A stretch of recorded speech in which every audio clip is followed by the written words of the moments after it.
This is how I fixed GE LED bulb.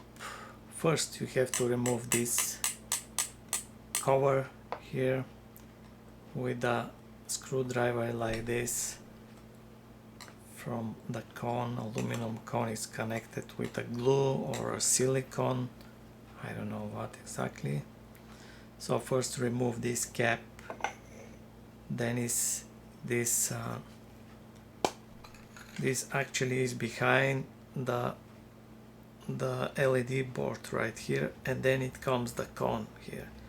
So in order to remove this aluminum cone, there is a plastic edge right here, so you have to file all the way the edge.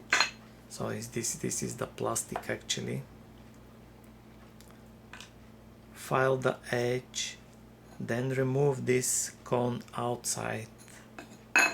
Then you can see this plastic, it's covered all the way with, I have it in pieces now because I broke it already. So you have to break this plastic.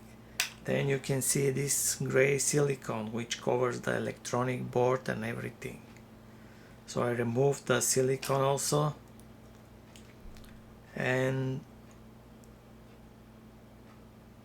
there's some piece. Actually, before to break the plastic, you have to remove, this board is connected with 3 screws to the plastic.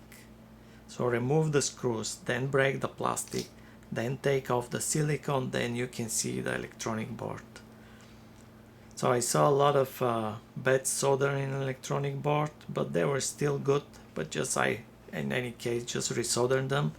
But the main case was this black diode right here. One end was bad connection, so I resoldered that end and the bulb starts working back. And yeah, I removed this one.